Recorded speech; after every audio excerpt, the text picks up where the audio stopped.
Dr. Murillo is an assistant professor of entomology at UC Riverside. She earned her bachelor's in entomology from Purdue University, master's of entomology from North Carolina State University, and PhD in entomology from UC Riverside. Research in her lab aims to better understand how flies, mites, and lice affect behavior, welfare, and production of poultry and other livestock. This includes developing pest management tools for mitigating economic damage and improving animal well-being. So Amy, thank you so much for agreeing to talk and being here. So please go ahead and start your presentation. Thank you so much. And you can see everything okay? Yes, perfect. Wonderful. I'm very excited to speak today about blowflies in urban landscapes and urban environments. So blowflies are everywhere, and you have probably encountered them, and maybe you did not know what they were or didn't have a name for them. But I promise that you have encountered these beautiful flies before. I really like these flies. In natural ecosystems, they're really important decomposers. And like many of the insect pests that we encounter, depending on the context is when we have problems with them and when we consider them to be a pest. So these would fall under the general nomenclature of nuisance flies. And many times they are just doing their thing in the environment. But when they come into our homes or businesses, or they emerge in really large numbers, that's where we have problems. So today I'm going to be spending a lot of time talking about the basic biology of these flies. I do have a warning. This presentation will contain some graphic images because of the types of environments these flies come from. They like to develop in dead animal carcasses. So I do have some images that might gross you out. So I just want to give you a little bit of a warning before we get too far today. So the way that I've structured my talk is I'm going to introduce flies generally. We've had a lot of talk about ants this morning, so I want to get you in a different headspace talking about flies. We're going to spend some time talking about the life cycle and development of these blowflies, which is really important for figuring out where problems might be coming from. We're going to talk about the importance of flies, not only in natural systems, but in our urban landscapes. And then when blowflies do become a problem, we're going to talk about some of the tools that you might use for management. So what makes a fly? So flies generally come from this order Diptera, and I know that you're all familiar with them, whether you realize it or not. So the most infamous fly is the housefly. Houseflies are ubiquitous. They're found everywhere, all the time, right? Mosquitoes are also a type of fly. We all have a special hatred for mosquitoes, I'm sure.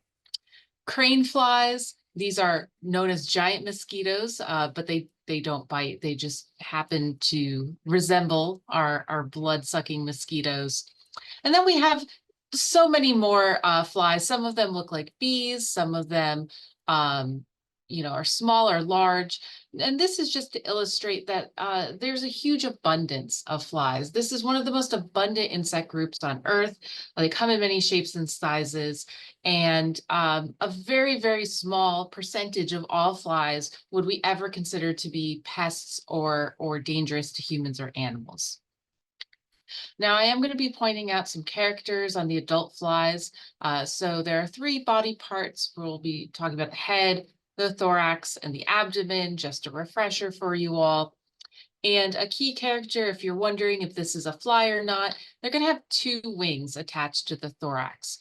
Many of our other insects have 4 wings or no wings, but our adults are going to have 2. Now, the life cycle generally of flies is going to be that of complete metamorphosis. And what this means is that the immature or the baby flies are going to look very different from the adults. So their morphology is going to be very distinct. And they're also going to be typically found in a different environment from the adults, which means that they're going to be feeding on different things as well. So our generalized life cycle, the eggs are going to hatch into larvae. These are also sometimes called maggots, and for blowflies, they are maggots. We're going to be spending a lot of time with maggots today. And these immatures in flies are typically found in aquatic or semi-aquatic environments. So there is a level of moisture that is required for these flies to be able to complete development. So just for example, mosquitoes are fully aquatic. They're found in standing bodies of water. But for something like blowflies, they're just going to be semi-aquatic. So they cannot be fully submerged while developing, but there is a level of moisture required. After completing their larval development, they will pupate. And so for our houseflies and our blowflies, we'll see that the pupa is a dark form. This is the puparium that they form. And from that puparium, we'll see an adult fly emerge. And that's where we'll have our very typical fly with wings. The number of larval stages is going to vary by taxa. That's probably not super important for today, but just so you know, there might be more than just the 3 shown here. And this pupal form will also vary, but what's shown here is very typical for our blowflies and our houseflies. Importantly, the immatures or the maggots that are the baby flies, they are legless. They are able to move within their environment, but they can't really leave the developmental area. So wherever the eggs are laid by the adults is pretty much going to be where those larvae are going to have to develop. And this is going to be really important later when we talk about management options. All right, so let's focus on blowflies. So as I mentioned, these are really beautiful flies. Maybe by the end I will have convinced you. They are fairly robust, so they're typically 8 to 10 millimeters in length. So they are going to be a little bit larger than your typical housefly. And they're going to have this shiny cuticle, this shiny metallic look. And you can see this image here. This is a bluish green shiny fly. But they do come in other colors as well. You can see green, blue, or even black shiny flies. And this is really characteristic of the group. They're not going to be dull in color. So in contrast, again, if we're using houseflies as our very typical fly that everyone is familiar with, this is a very characteristic housefly. It is dark gray, dull looking. It does not have the shiny characteristics. And in contrast, we'll have a blowfly here that is a shiny bright green. And while this image is not exactly to scale, the blowfly would be larger than the housefly. So this is a very typical developmental cycle for blowflies. Eggs are laid and they typically hatch 8 to 24 hours after being laid in the environment. Again, where these eggs are laid, that is where the immatures are going to develop. So in blowflies, there are 3 different instars, and they're going to be feeding on the food source that the adult female has laid the eggs on. And each one of these instars is going to take 1 to 2 days to develop. And so they're just going to be feeding. This is a feeding stage. And as they feed, they're going to molt and grow. At some point during the 3rd instar, they're going to stop feeding and they are going to start wandering. So they are going to leave that immediate food source and they're not going to travel very far, maybe up to a couple feet away. And they're going to get out of that wet feeding source. And I'm going to show you some images later so that you get a better idea of what these environments are like. The 3rd instar is going to leave that. They're going to pupate in the environment around that development site. And then they're going to be in that stage for 6 to 8 days before the adult emerges. So generally speaking, this whole life cycle is going to take about 2 weeks from egg to adult.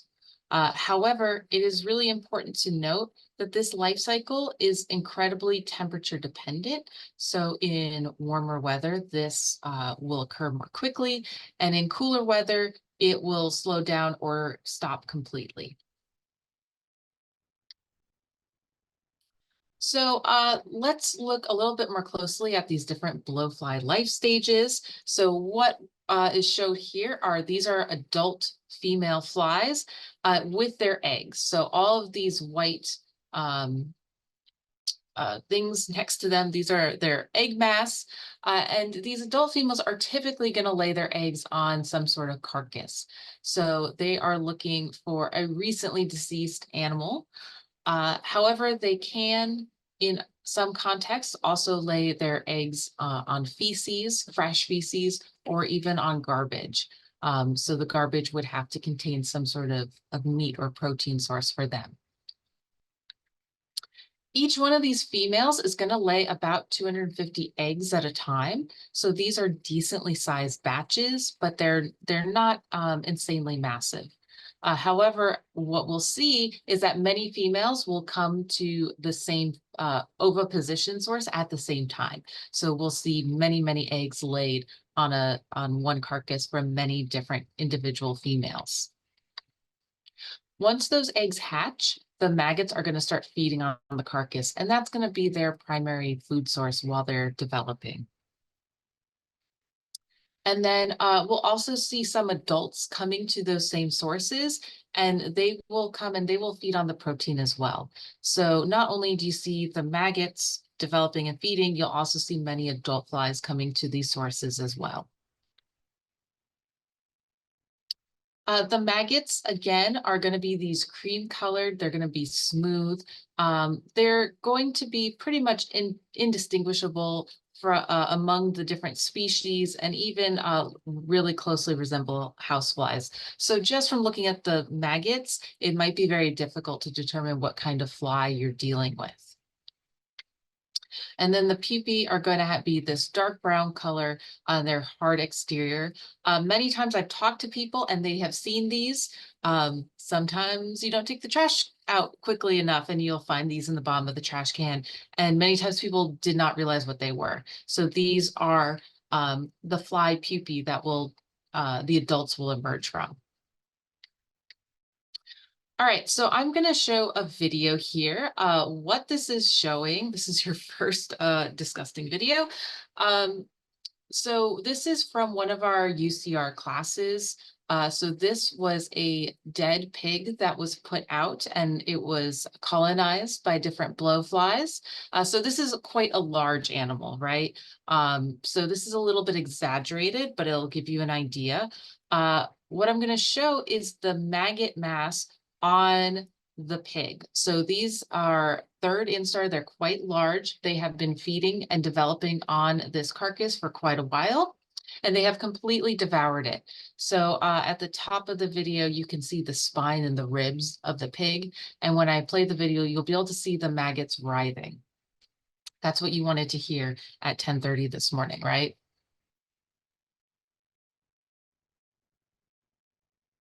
So this is what a maggot mass is going to look like. Again, this is quite large because this was a large animal. And there were flies, adult flies flying around. And then what this part is showing, so this is just a black bin that was next to the carcass. There are actually a few different fly species, but these smaller cream colored maggots, those are the blowfly immatures in this image. And I'm just going to show it again really quickly so you can see some of the adult flies flitting around as well. So they are also coming and feeding on this source.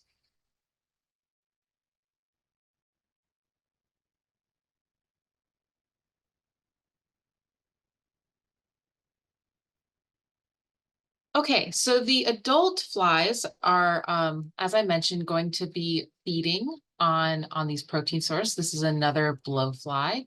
And I want to point out their mouth parts to you. So this is not a blowfly. This is some other nuisance fly, but it shows really nicely in the circle here their mouth parts. So blowfly adults have sponging mouth parts. They are not sharp. They are not biting or stabbing or taking blood in any way. Instead, what they're going to be doing is kind of mopping up nutrients. Because of this mouth part type, they need moisture to be on the food source. And one of the things they're going to do is they're actually going to regurgitate if the food source is not wet enough, doesn't have enough moisture. And this can be a way for pathogens to be transferred by blowflies. And I'm going to show another video here. So this is a blowfly. This is actually, this was my leftover breakfast one morning. I was sitting there and a blowfly landed. And of course, being an entomologist, I took a video. So you're going to see this adult blowfly using its sponging mouth parts to feed on my leftover breakfast.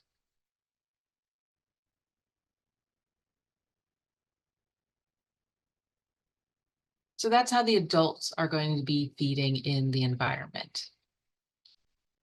As I mentioned, blowflies play a really important part in our ecosystem. And in natural environments, they are just doing their thing, not bothering anyone. And one of their most important services is as decomposers. So if you've never thought about it, animals are naturally going through their life cycles and they are dying in the environment. And if we didn't have decomposers like blowflies, we would just have carcasses everywhere or piles of dog feces, and that would be really disgusting. And so blowflies will come and lay their eggs. And what you can see here, this is some sort of deer that has been completely fed upon by maggots. This is all of this light beige here is the maggot mass. And so many times we don't think of blowflies as pests. They are just doing their thing in the environment. And that, like I said, is a really important service. Another thing is that the adult flies will come to sugar sources, and really good source of sugar is flowers. And so the adult flies actually act as pollinators. When they land on these flowers, we can see some of the pollen. This image also shows really nicely all the different hairs and setae on the adult blowflies. These are really important characters for distinguishing the different species, but also lots of pollen will stick onto these setae as well. So this is kind of an underrated way that blowflies are helping the ecosystem. They also can be used for maggot therapy. And when I am talking about maggot therapy, I'm not talking about, making people laugh or smile or talking about their feelings. One way that maggots have been used in a medical way. So most maggot species will only feed on dead tissue. And so maggots can actually be reared in pathogen-free environments and then be used in a medical office. And I'm going to show an image. This is another one that if you're squeamish, you might look away for a moment. But in cases where people have suffered from burns or some sort of necrotic skin tissue, you can actually put these lab-reared, not just any maggots, but lab-reared maggots on these wounds, and they will clean the necrotic flesh from those wounds. And so again, these are very specific types of flies that have been reared in very specific ways, and they will remove all of the dead flesh in a way that is more precise than any doctor could with a tool. And it allows the wounds to heal more quickly. This has been shown. I couldn't talk about blowflies without at least mentioning forensic entomology. So this is the application of entomology to legal cases. And blowflies are often a really important tool. So I've been talking about how they will come to dead animal bodies, but in the cases of a dead human body, blowflies are very often the first thing to arrive to a decedent. And the blowflies will lay their eggs on this dead human. And once they are found and the insect evidence is collected, by looking at the exact species that has been found and the age of the maggots on the decedent, you can actually provide a time frame for when that body was colonized by the flies. So this is a very niche, but also a very interesting entomology field that blowflies are used for. All right, now let's talk about maybe some of the not great ways that blowflies interact with humans. So this is a whole lot of adult flies on some piece of rotting meat. And these environments are full of pathogens. So when these flies land on these food sources for them, they can pick up lots of these different pathogens all over their tarsi, so their feet, all those bristles I pointed out that the pollen will stick to. These are actually really great ways for pathogens to stick to the body of the fly. And they'll also stick to the mouth parts as well. And there have been a lot of different types of pathogens of human and animal importance that have been recovered from blowflies, including things like Salmonella and E. coli. And what happens is they'll land on these food sources, and then they'll come to your lunch. They'll come to your picnic. If you had breakfast out on the back porch like I did, they'll come to your food. And when they land, they will drop off some of these pathogens. And so they can be what are known as mechanical vectors of these pathogens by simply moving them from these undesirable locations to places where humans might be feeding or putting things into our mouths. Another source for fly food and development is feces. And so this is another one of those environments where there's lots of potential pathogens of both animal and human health importance in the environment that these flies might be picking up and potentially moving again to places where we might encounter them. Undesirable pathogens. Now, there are some species of flies and some circumstances of flies where maggots will not be restricted to feeding on dead tissue, and they'll actually start feeding on living tissue.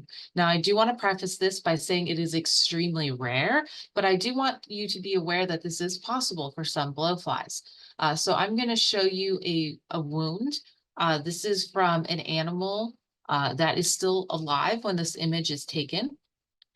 And so what happens is the flies do not make these wounds. There has to be some wound already existing on the animal or the person. But the adult females will lay their eggs in that wound. And as the immatures develop and feed, they will make the wound larger and they'll make it much worse. And if they're not cleared out, they can result in mortality of the animal. So while this is extremely rare, one of the species, so the screwworm is one species of blowfly. We have eradicated it from North America, but it is still present in Central and South America. So it is something to be aware as animals and people move among these areas. It's possible that some of these maggots might move as well. All right, so now let's talk about blowflies. Now you have this really good understanding of blowflies, how they develop, where they develop. Let's talk about them in our urban environments. So I want you to imagine a typical suburban home just for a moment and the complex environment around it that from a blowfly's perspective, all the different potential sources for development are in and around that home. And the first thing that comes to my mind, at least, is the refuse, trash. So trash can contain a multitude of different food sources for these flies. While prepping meat, you might put the discarded raw meat into the trash. Even after eating, think about, Thanksgiving turkey, you've taken all the meat off of it and you've thrown the bones in. There's still going to be meat on there.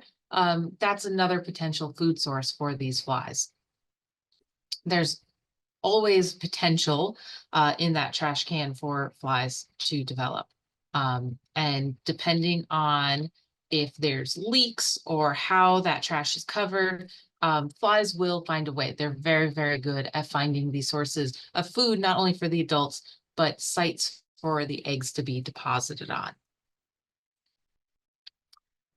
If there are pets on the property, all animals poop. And so therefore, there's going to be a potential resource for blowflies.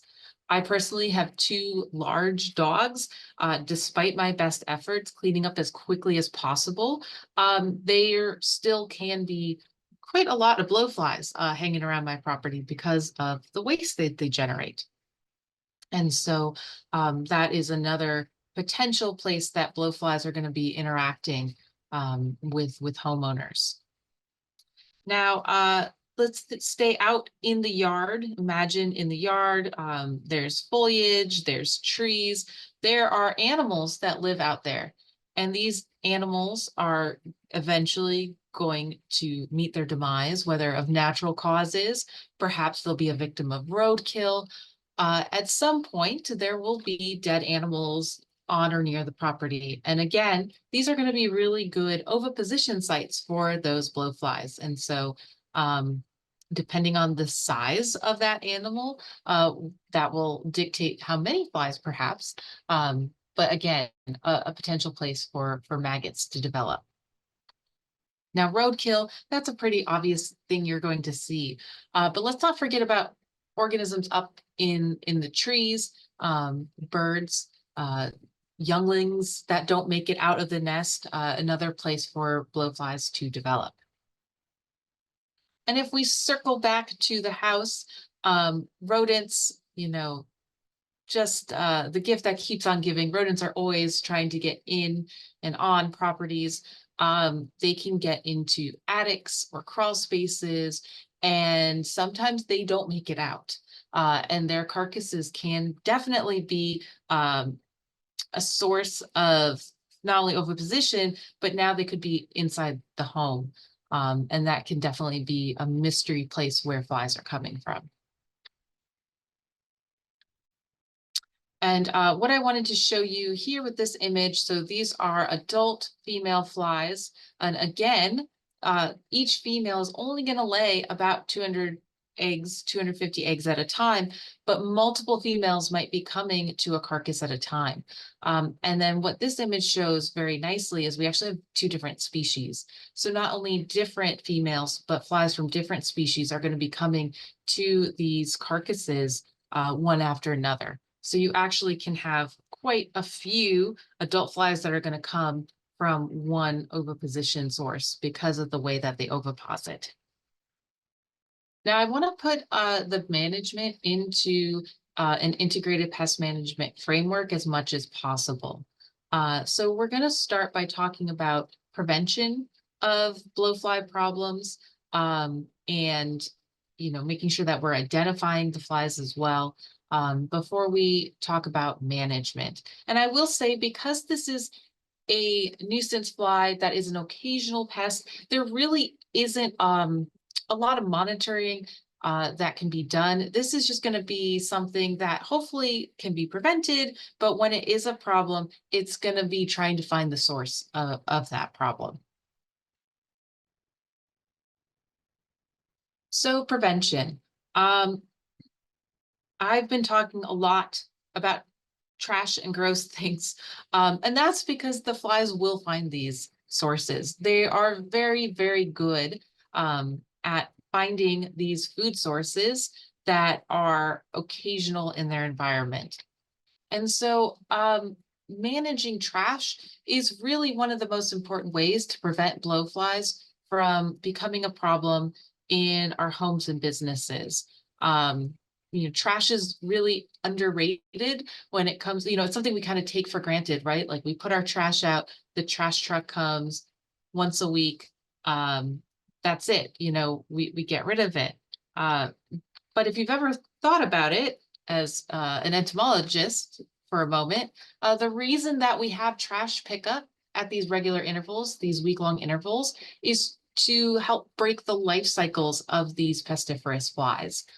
Because it takes about 10 to 14 days for them to develop. If we have our trash removed at the curb every week, hopefully we never really have this abundance of flies. So really taking advantage of that and being mindful of the trash can go a long way to ever preventing these issues from really getting out of hand. Again, animal waste. You don't necessarily need to have a big dog to have a lot of waste, but this is another area where, you know, removing it from the environment, or at least removing it before those maggots can develop into adults that are then buzzing around and annoying us, is going to be really important for preventing these issues. And then, of course, what every homeowner wants is excluding rodents and wild animals from their properties.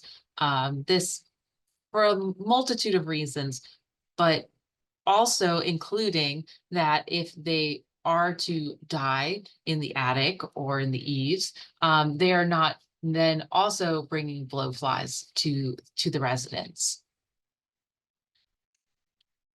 All right, now is your first quiz question. Don't worry, it's not going to be graded. You're just going to work on this on your own. But I'm going to show you some flies, and I want you to think to yourself, is this a blowfly? Seen a lot of blowfly images. Is this a blowfly? No, this is not a blowfly. This is a very typical housefly. There's some other muscus species, but in general, you can just put those in your mind. Those are all houseflies. They are not going to be coming to the carcasses the way that blowflies will. What about this fly?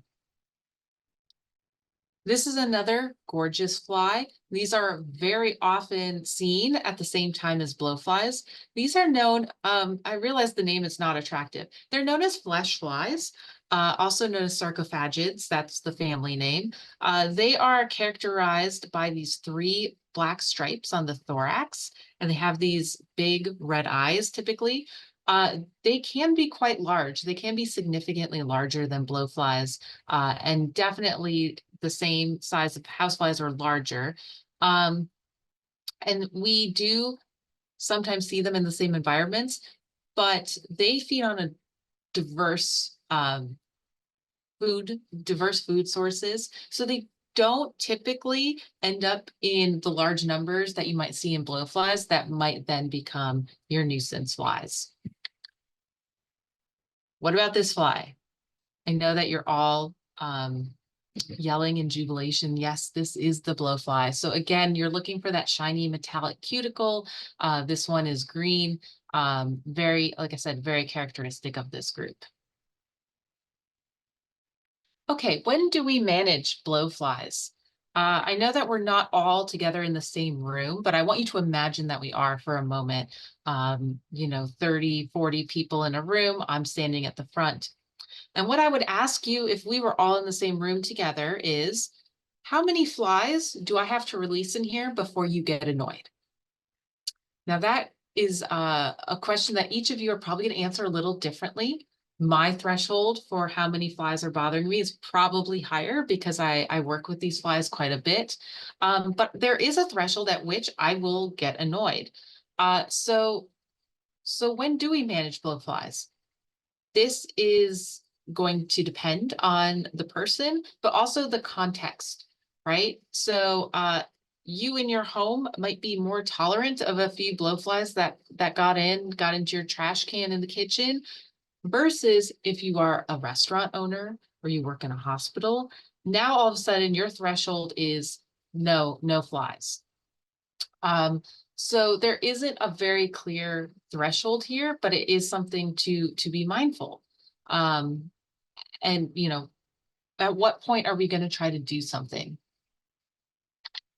All right, so how are we going to manage blowflies once they become a problem? And to be clear, typically the adults are the stage that we notice because they're the ones flying around, they're the ones buzzing, they're the ones landing on our food in a very unpalatable way. That's what we are trying to manage.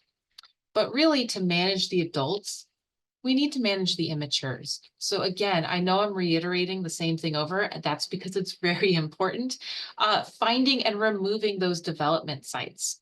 So now hopefully at the end, you know, as we approach the end of this talk, you understand that the development sites for these flies is you're going to be looking for some sort of carcass or feces in quantities enough that now you're seeing a lot of the adults, right? So looking for those development sites, if they haven't been prevented, now you can remove them. Trapping adult flies is never really ideal, but in some circumstances, that's what's going to be necessary because you've taken care of the development site. The development site is now gone. You've removed it. It's no longer there, but you still have these adult flies causing a nuisance, being a bother. There's not a lot of things that work for these flies, to be quite honest, because they are going towards dead things. However, these fly strips that you might use for house flies, they will also catch the blowflies as well. So this might not be enough to get rid of all of your problems, but it might help, especially in an enclosed space. You can also try some of these fly trap bags. The way that these work is there's a funnel at the top, and inside the bag is a lure. It does not smell great. Again, these flies are attracted to rotting things and feces, so they're not coming to floral scents most of the time. So that is something to be mindful of where you put these. You might not want them in your kitchen because of the odor, but they can work to capture flies. Again, they work best in an enclosed area where there's fewer sites for them to be going to.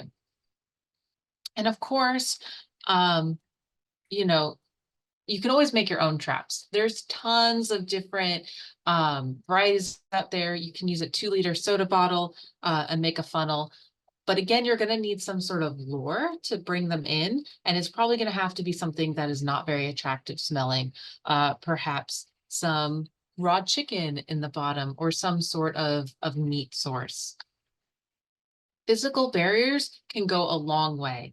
And that might actually be one of the failures if you do get flies inside a home. It could be that the screens are gone, missing, not there at all, or they've been compromised in some ways. They also make these really great screen door covers that are magnetic that you can put up, and that can be a really good way to prevent flies from coming into homes. Air curtains, sometimes grocery stores or restaurants will have these up. They work quite well for things like houseflies.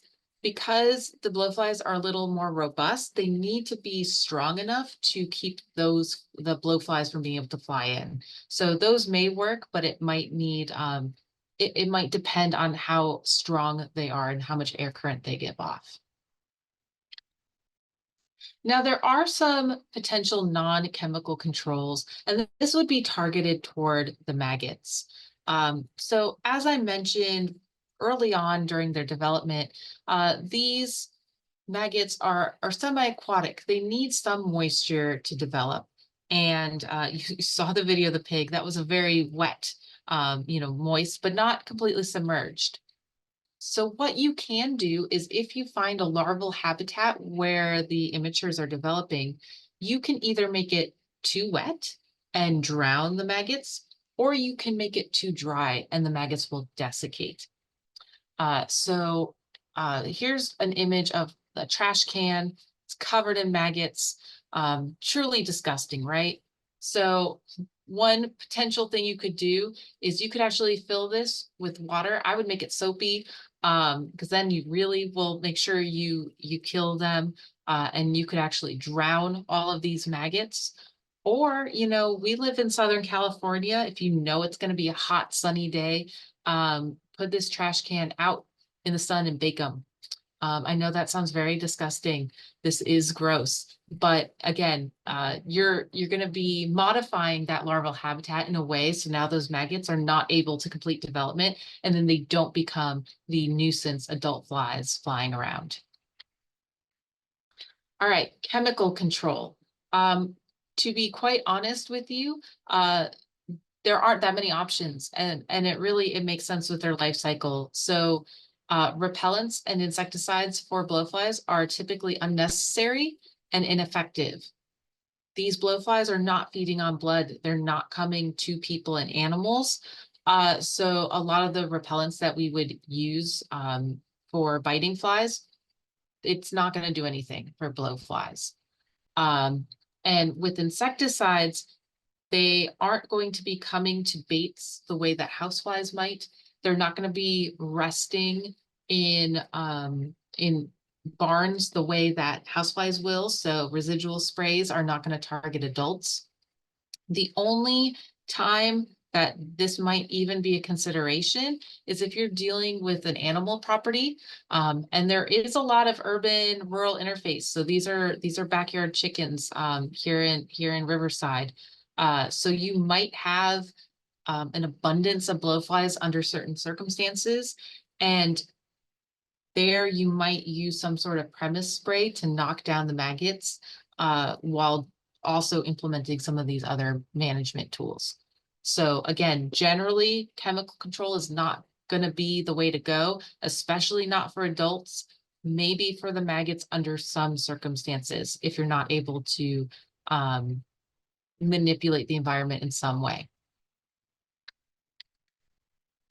I want to close out by talking just really quickly about some of the research we're doing here at UCR and talk about some of the species. So we actually have a ton of different types of blowfly species here in Southern California. I'm showing some of them here on the screen. You can see they all have that shiny look to the adults in various different colors. You know, from a functional standpoint, it doesn't really matter which species it is that's annoying you. Their development is going to be very similar. You're going to look for the immatures in similar places.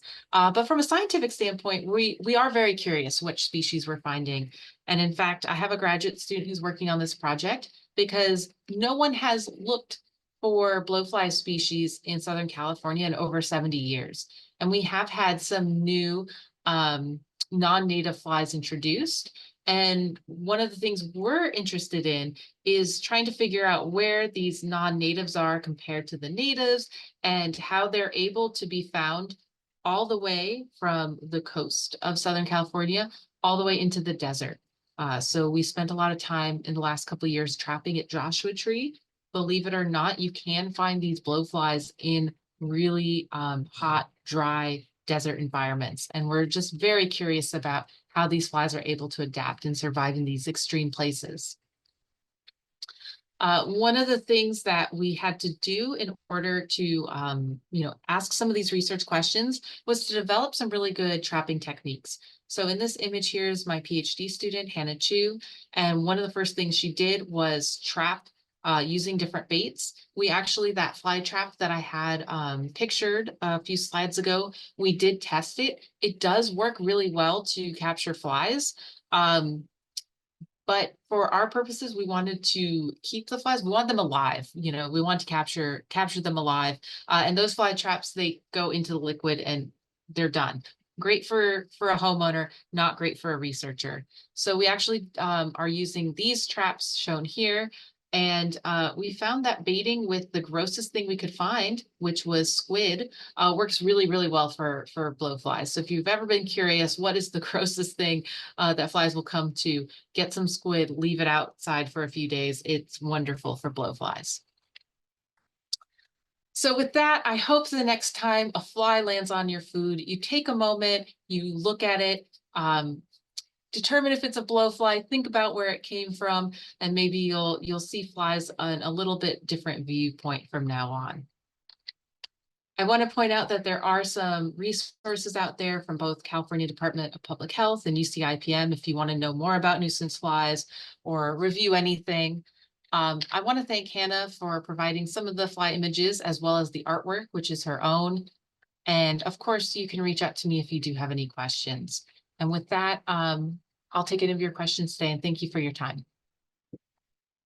Thank you very much, Amy. Very interesting talk.